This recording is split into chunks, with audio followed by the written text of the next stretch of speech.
Sérail, les relations insoupçonnées entre Maxime Eko et Franck Biya. Avant la nomination de Ferdinand Ngongo, secrétaire général de la présidence de la République du Cameroun en 2011, Maxime Eko, qui dirigeait l'ADRO depuis 2010, a vu quelques changements intervenir dans sa manière de diriger l'institution. Contexte. L'autonomie de gestion de l'ADRO a pris un coup avec l'arrivée du tout-puissant Ferdinand Ngongo qui a remplacé leur SO. Avec ce dernier, Maxime Eko s'entendait très bien et même considérés comme des alliés.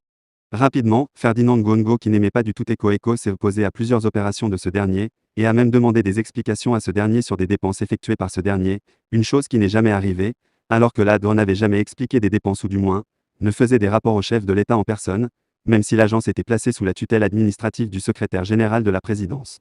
Entre Eko et Ngongo, le courant ne passe pas, la tutelle administrative du secrétaire général est un obstacle au projet du premier, il ne supporte pas que Ngongo lui demande de justifier les budgets qu'il demande, considère que ces questions sont déplacées et que la tutelle administrative ne veut pas dire tutelle opérationnelle, nous apprend Jeune Afrique dans un article il y a quelques jours.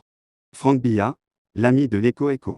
Dans le bras de fer entre Eko et Ferdinand Ngongo, le commissaire divisionnaire sort un atout qu'il cachait très bien comme un joker il y a de nombreuses années.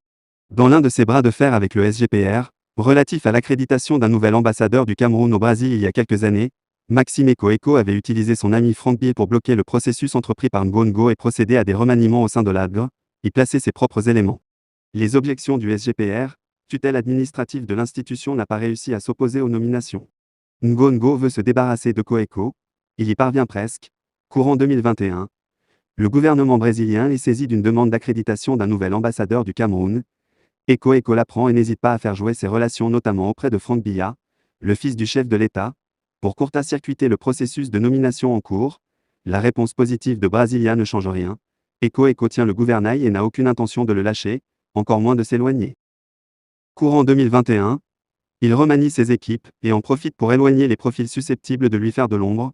Premier à en faire les frais, Jamelon, l'ex-do est promu inspecteur général, un placard doré, à sa place.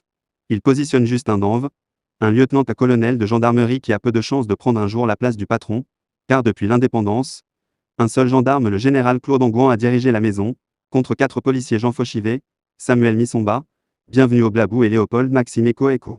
Mais faire place nette n'aura pas suffi à préserver son fauteuil, lit-on dans le magazine Jeune Afrique.